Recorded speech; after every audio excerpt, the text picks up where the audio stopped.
Coming up in this episode of In Clear Focus, there are a number of similarities between the kinds of markets that we see in advertising today and the kind of practices that existed during the 2008 crash, and not just the 2008 crash, but sort of market bubbles in general.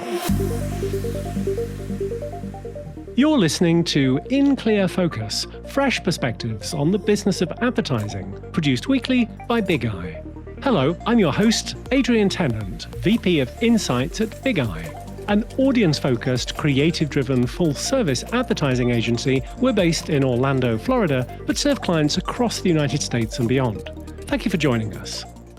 Today, we're living in a global economy with virtually unlimited access to the world's information, thanks to the technology and connectivity offered by the internet. Because their business models are based on advertising, many of the largest tech companies offer digital services to consumers at no cost. Certainly, we've come a long way since the appearance of the first ever banner ad for AT&T, which appeared on hotwired.com back in 1994. In his 2016 book, The Attention Merchants, Columbia law professor Tim Wu characterizes consumer attention as the defining industry of our time. Digital advertising is omnipresent today thanks to mobile devices that are always on and rarely leave our sides. To illustrate the point, Google's Chief Marketing Officer Lorraine Toohill recently stated that an individual sees almost 2 million ads per year. That's well over 5,000 each day. But the attention economy is coming under increasing scrutiny from within the ranks of the advertising industry itself and from federal agencies. Once dubbed the busiest man on the internet by Forbes, Tim Hwang is a writer, lawyer, and technology policy researcher. Previously, Tim was Google's global public policy lead on artificial intelligence, and then director of Harvard University's Ethics and Governance of AI initiative. Today, Tim is a research fellow at the Center for Security and Emerging Technology at Georgetown University.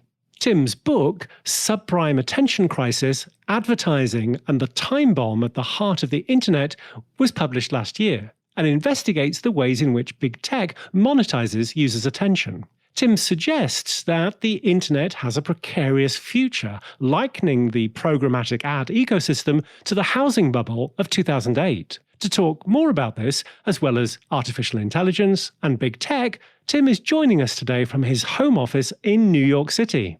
Tim, welcome to In Clear Focus. Yeah, thanks for having me on the show, Adrian. The central idea explored in your book is that the digital programmatic advertising ecosystem is at risk of collapsing. Before we dive into your thesis, what was the experience or insight that led you to write Subprime Attention Crisis? Well, it's funny, actually, Adrian. As you mentioned, I spent a few years at Google where I was director of global public policy for AI and machine learning. And one of the interesting things that I observed when I worked at the company was obviously Google is one of the companies that is at the heart of this debate about advertising online. And a huge amount of its revenue comes from programmatic advertising. But what's really interesting on the day-to-day basis is that Google, the culture of the company doesn't actually have people talking about ads all the time. People are interested in self-driving cars and artificial intelligence. And what's amazing is even when you talk to engineers at the company, you ask them, oh, so how do we make money? And people will say, oh, advertising, of course. And then you say, but really, how does it happen? And it turns out that most people, even people at these tech companies, just have a kind of vague sense of how these companies actually make money. And so, the origin of the book was really just attempting to understand this ecosystem and to kind of create an accessible way for people to really get into the guts of this infrastructure that is responsible for some of the biggest companies in the world. And that's really kind of the spark that led to the book. Well, in the book, you highlight the fact that the commodification of the internet has enabled significant economic growth, as well as the development and provision of online services that many of us consider utilities at this point. But you worry about the extent to which many services we take for granted are at risk if advertising revenues were to collapse. So, Tim, how did we get to this point? Yeah, one of the interesting things about the history of the internet is that I would say nowadays we take for granted that so many platforms and services on the internet are monetized through ads. But this actually really was not the assumption when the internet got started. It's very funny if you look at the original business model for Google.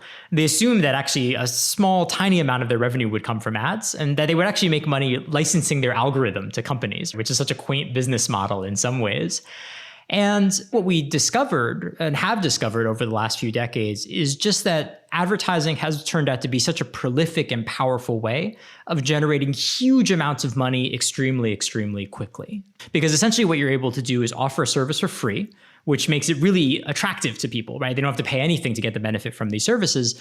And on the other hand, basically, because those companies can grow so quickly, they can simultaneously monetize through ads. And so it maximizes growth from a user standpoint, but also maximizes growth from a revenue standpoint.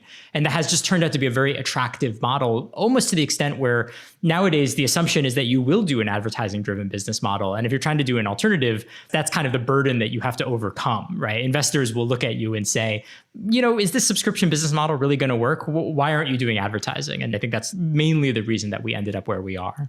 The enabling technology of programmatic advertising is real-time bidding, or RTB for short. Tim, how does RTB resemble the financial trading practices that led to the 2008 crash? So I've observed this to a few people. It's very funny. I was talking to a friend who is like, usually when people deploy metaphors in a book, the idea is to try to take a complex system and make it more understandable. But the irony here is basically that the whole core of the book uses a thing which is famously complex.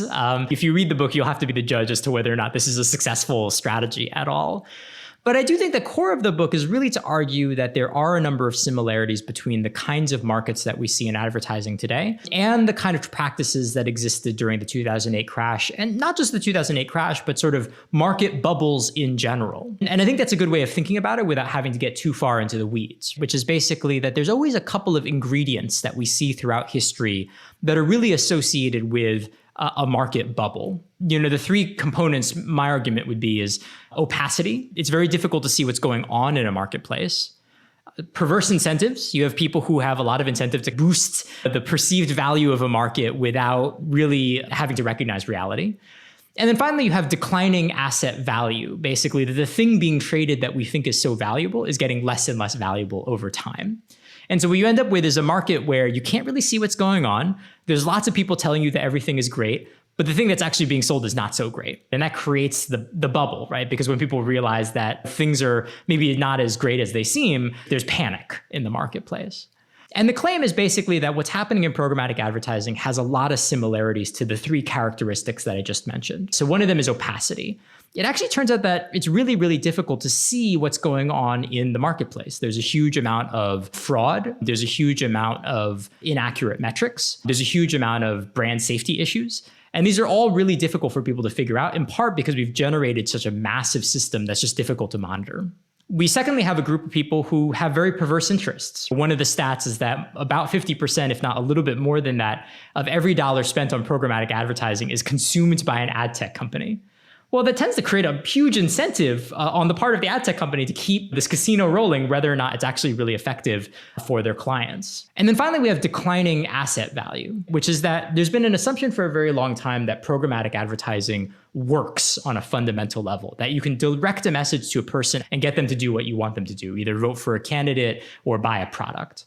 And I think there's increasingly evidence that that's actually not the case. And so when you add these three things together, at least for me, what I kind of squint and turn my head and I say that starts to look like a market bubble, not just from 2008, but just the whole history of market bubbles kind of suggests that there's the same dynamics at work. In spite of the economic uncertainty during the COVID-19 pandemic, digital ad revenues actually continued to climb.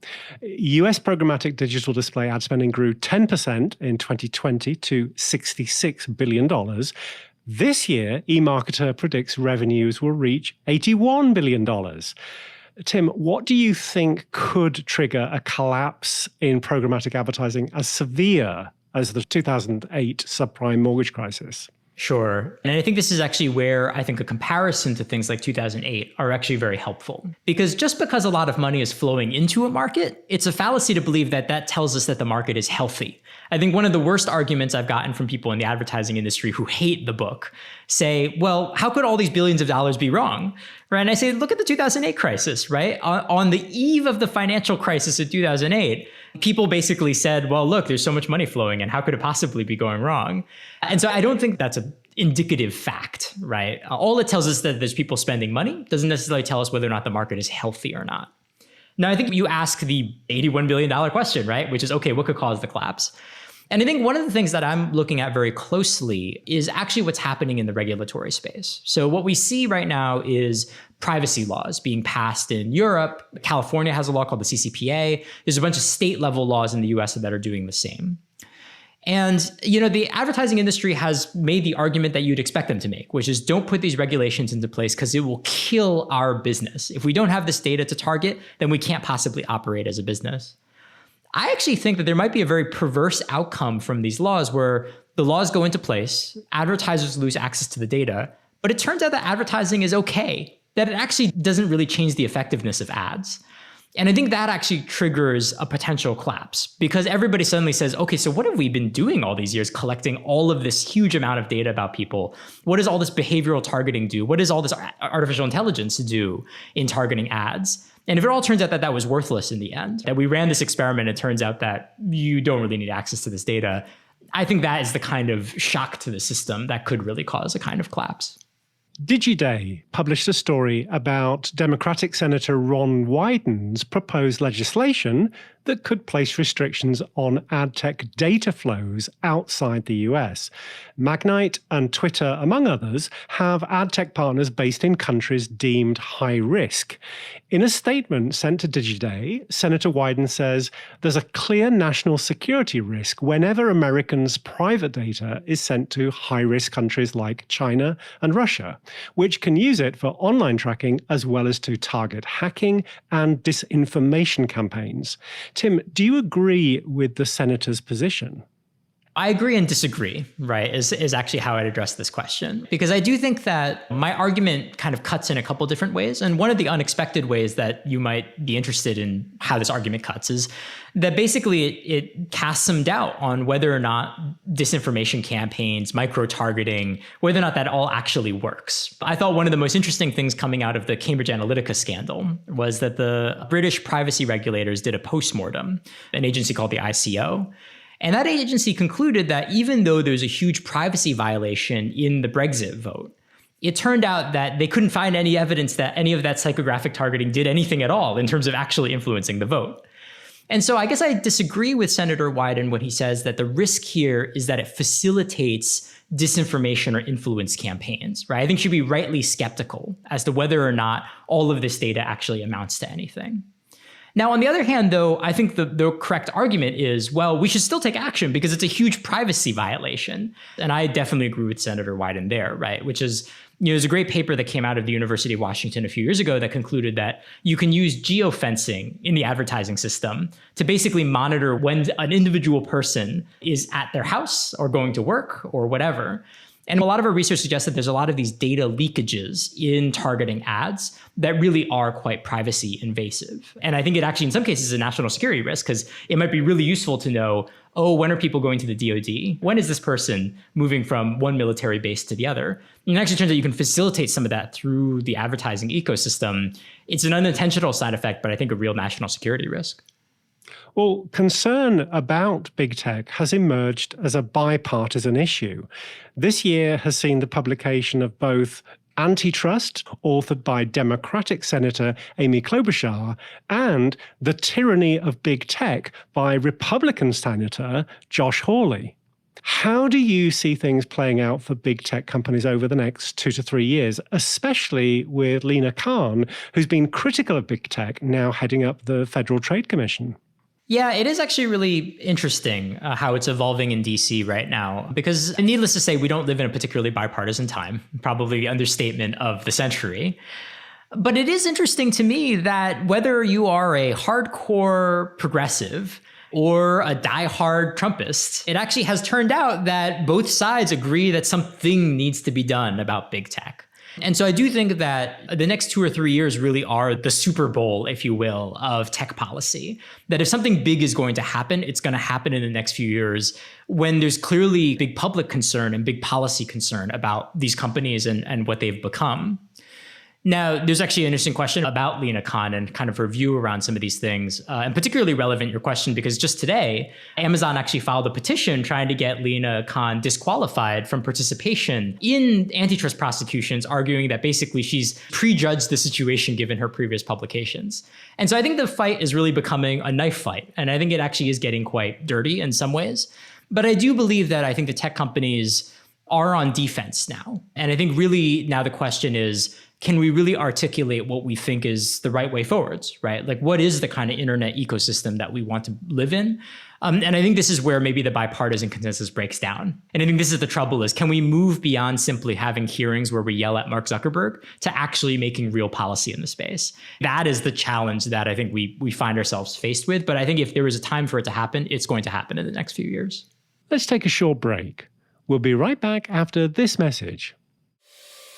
I'm Sandra Marshall, VP of Client Services at Big Eye. Every week, In Clear Focus addresses topics that impact our work as advertising professionals. At Big Eye, we always put audiences first. For every engagement, we're committed not just to understanding our clients' business challenges, but also learning about their prospects and customers' attitudes, behaviors, and motivations. These insights inform our strategy and collectively inspire the account, creative, media, and analytics teams working on our clients' projects. If you'd like to put Big Eye's audience-focused consumer insights to work for your brand, please contact us.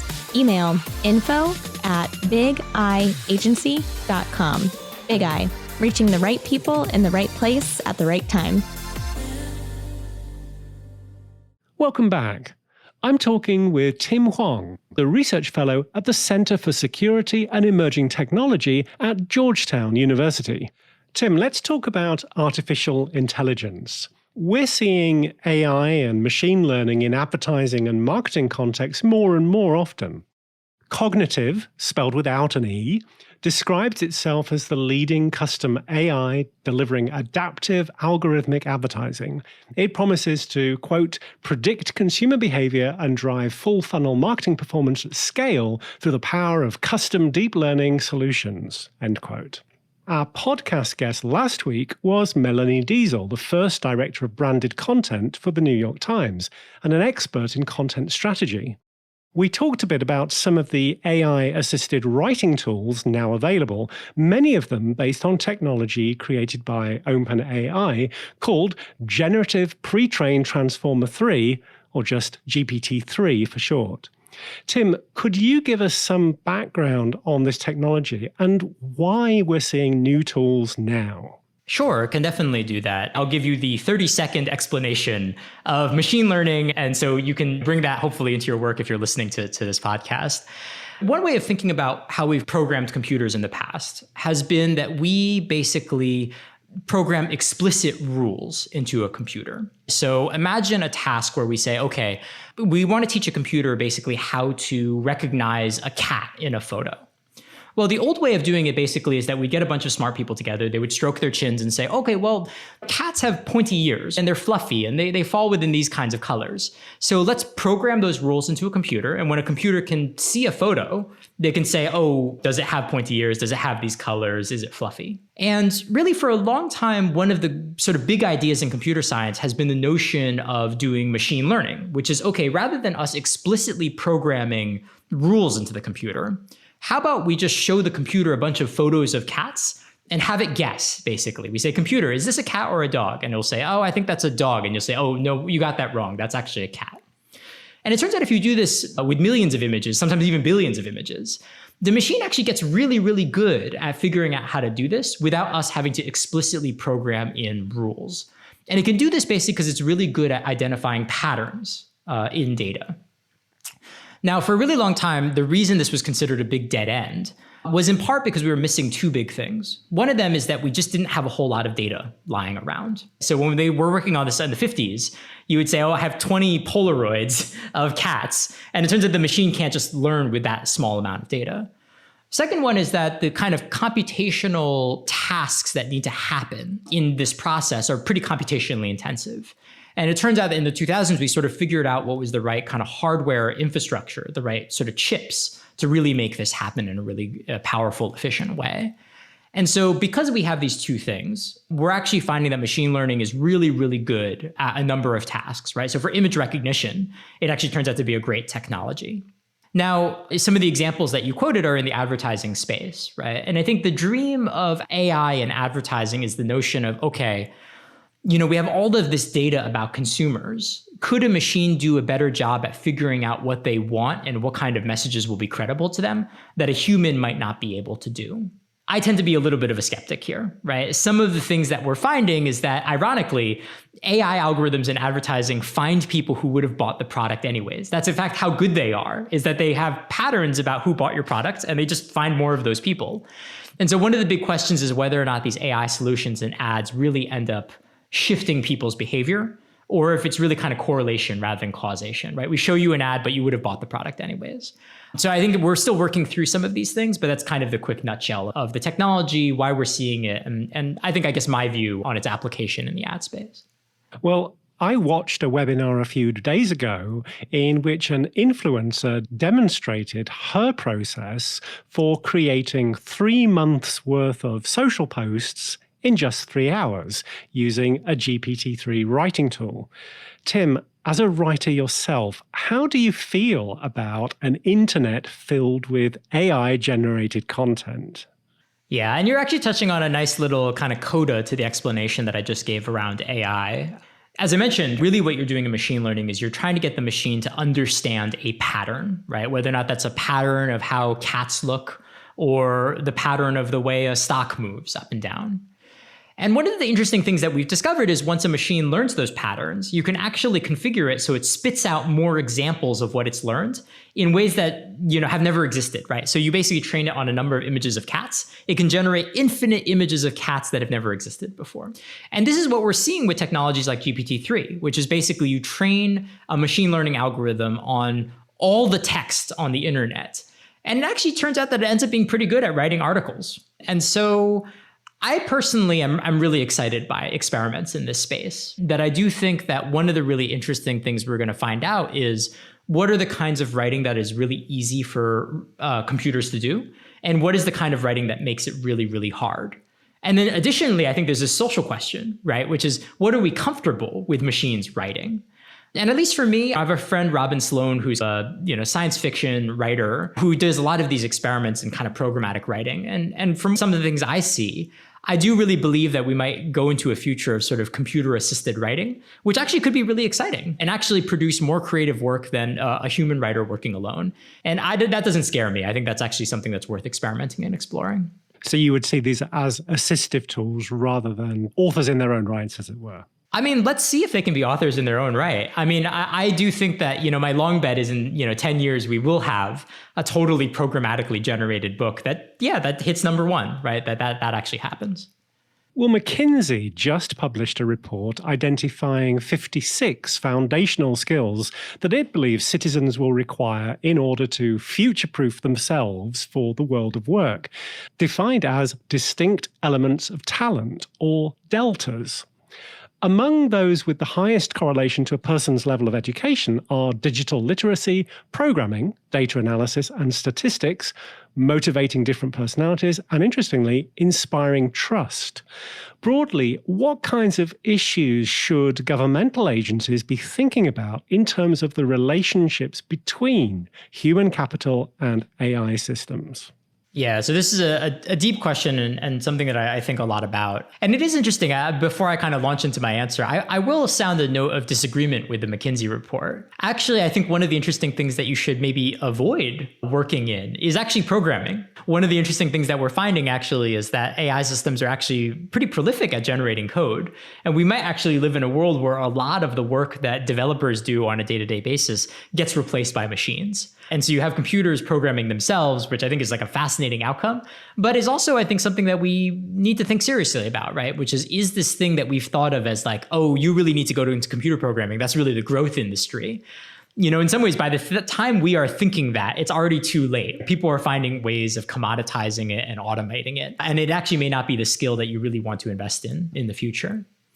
Now, I think one of the big questions, actually, to go to your broader point about, okay, so what should government agencies be thinking about in terms of the relationship between human capital and AI systems, is that we frequently kind of think about AI systems as just having defined effects in society, right? So people say, oh, you launch an AI system and jobs get replaced. That's just the way it is. But I do think that we as a society have the ability to shape how our systems are designed and how they are implemented in society. There's actually very deep reasons why society says, oh, well, either we could have a robot assist a warehouse worker, or, well, actually, we just want to entirely replace the warehouse worker. Those are actually political choices, and those are policy choices that are being made.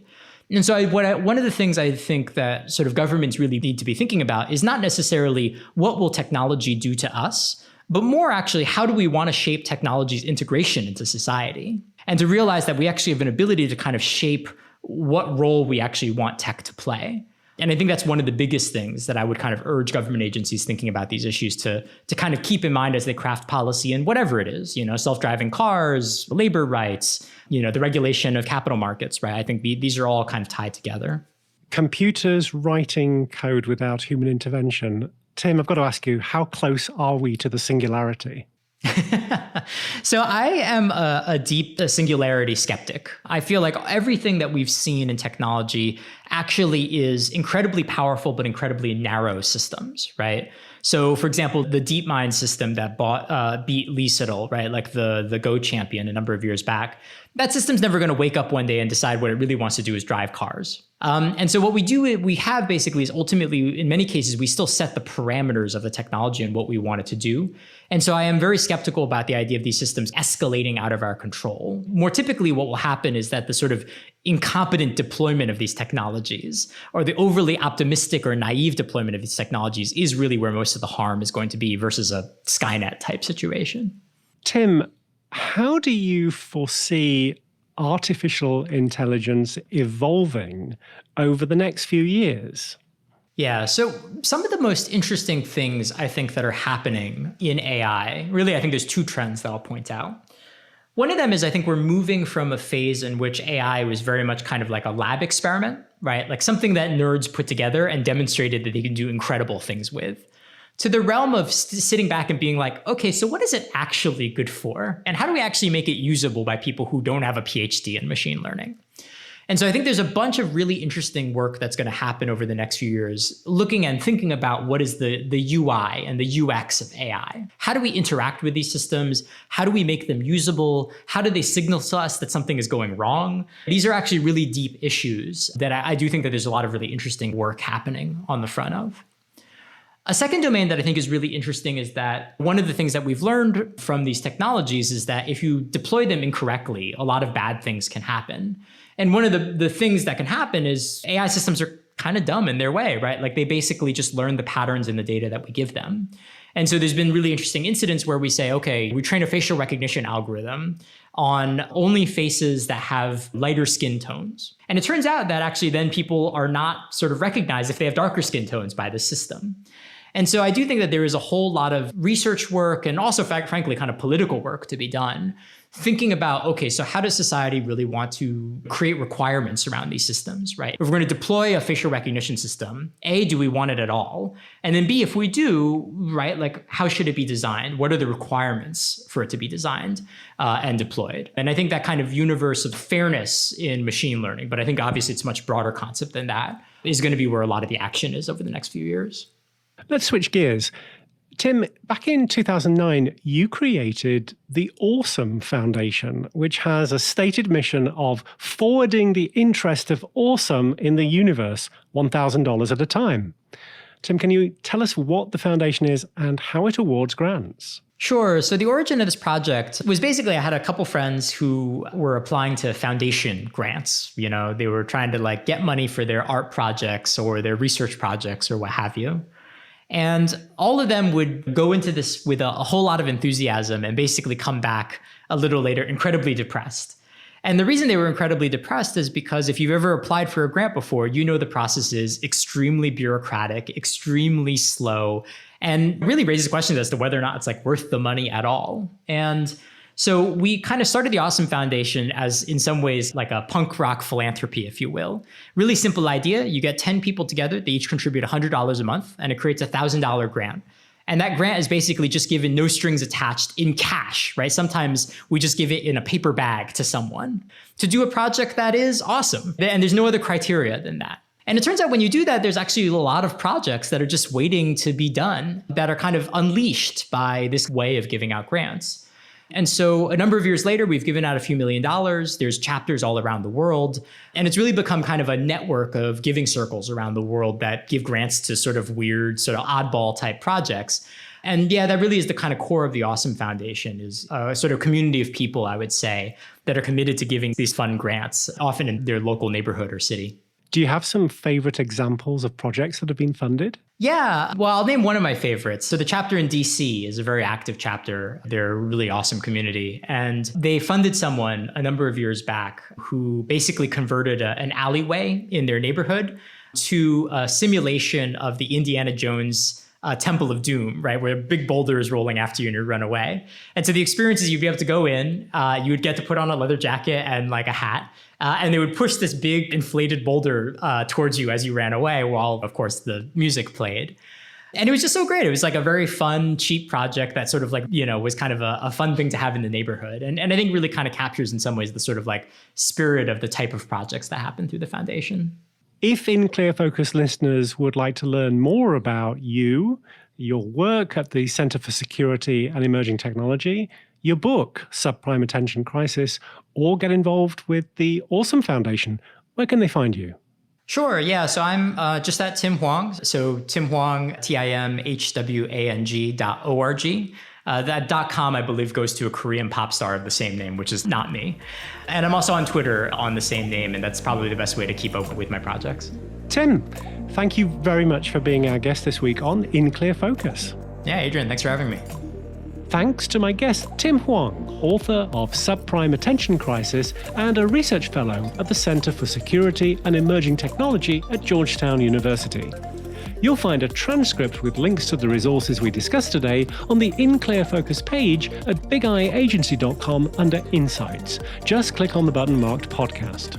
If you enjoyed this episode, please consider following us on Apple Podcasts, Spotify, Google Podcasts, Amazon Music, Audible, YouTube, or wherever you listen to podcasts.